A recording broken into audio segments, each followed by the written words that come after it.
Selesai Pak, tadi nggak sampai 2 menit kita mendaftarkan Bapak dan hasilnya setransparan ini. Ditolak Pak. Mohon maaf Pak, Bapak nggak bisa dapat BPNT Pak.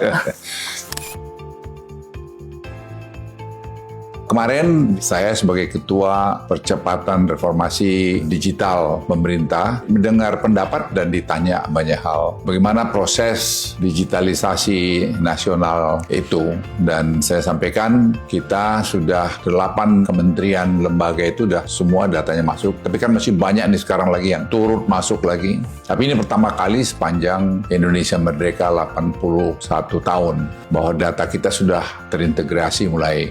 Kemarin sudah kita lakukan piloting di Banyuwangi dan kita tahu persis sekarang mengenai kesalahan kekurangan dan sudah kita perbaiki, sedang kita perbaiki di 42 kabupaten yang juga piloting. Dan saya juga terkagum-kagum sendiri dengan anak-anak muda Indonesia sudah bisa membuat teknologi. Kita tidak membeli teknologi, kita meng-create sendiri teknologi dan saya terus terang sangat bangga pada mereka. Nah, saya kemarin sudah menunjukkan ini, kita minta salah satu anggota komisi untuk mencoba. Jadi itu sesuatu yang penting. Nanti ada orang yang berhak tapi tidak dapat atau yang dapat tidak sebenarnya tidak berhak. Nah, ini akan memberikan penghematan ya mungkin ratusan triliun ke depan. Dan ini nanti kalau semua terintegrasi berbasis AI, pemerintahan Presiden Prabowo ini akan menjadi pemerintahan yang sangat modern menurut saya dan kemudian transparan, akan kurang korupsi karena semua akan terlihat nanti. Nah, dalam 3 bulan ke depan kalau 42 kabupaten ini kita sudah paham, ya nanti bulan Oktober kita akan roll out nasional. Jadi akan kita lakukan secara nasional. Saya hanya ingin mendemokan, saya mengklaim diri saya mau minta bansos, itu saya qualified atau tidak. Nanti Andika akan lakukan. Dan itu di jalan pun dimanapun bisa dan waktunya cuma 1 menit. 1-2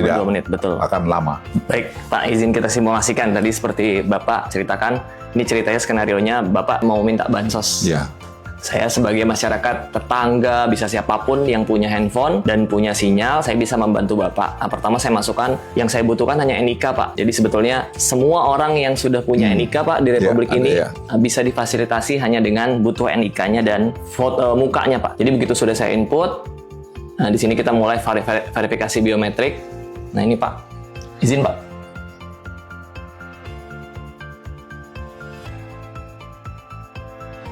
Nah, itu barusan itu liveness Pak. Di belakangnya model AI untuk memastikan bahwa barusan itu bukan foto, bukan deepfake, bukan tapi video Bapak, tapi memang harus Bapak betul-betul di depan HP, manusia hidup. Langsung keluar Pak namanya. Tadi kan saya bahkan tidak input nama Bapak, tapi namanya langsung keluar karena ini langsung balikan dari source of truth kita di Dukcapil. Nah, ini sudah mulai DPI-nya bekerja Pak, bahwa dengan begini betul-betul hanya masukkan nick, muka, tapi Bapak nggak perlu upload apa-apa yang lain.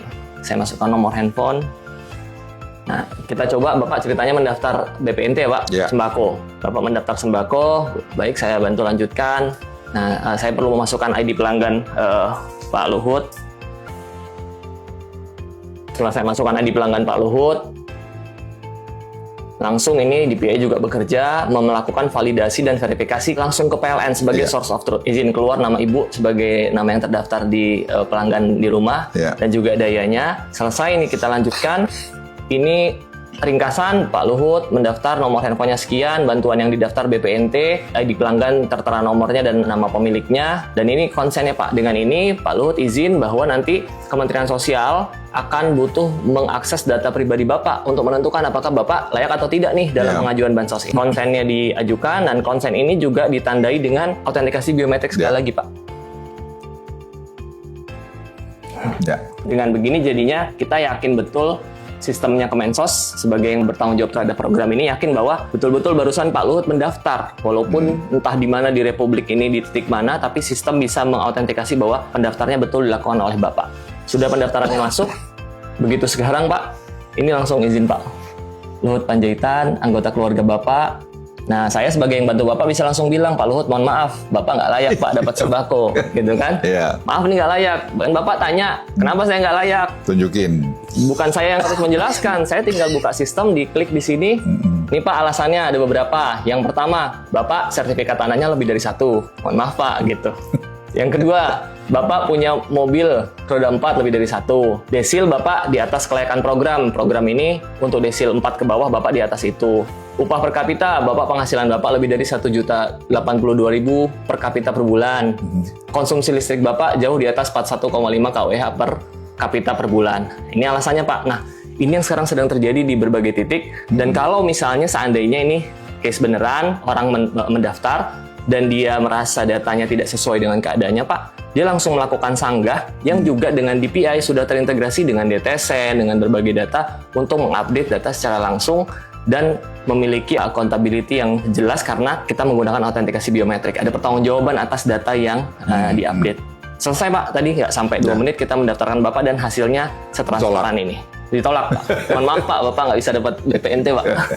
Menambahkan sedikit Pak, itu tadi melaporkan juga. Masa sanggah ini langsung seperti contoh tadi, kalau Bapak nggak terima tuh Pak, Bapak langsung sanggah.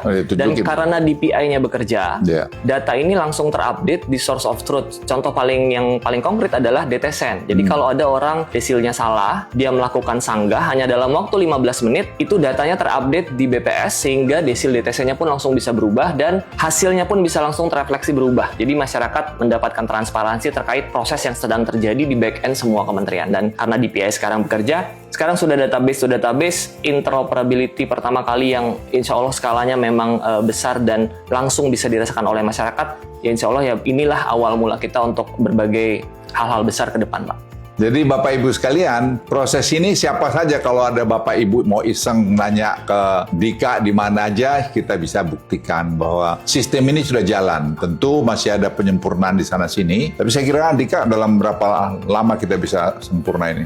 Ini saat ini kita kan jalan terus uji coba terbatas dalam rangka penyempurnaan. Sesuai yang kita targetkan, insya Allah di akhir tahun harusnya sudah ada satu sistem yang mature enough untuk kita terapkan secara nasional Pak.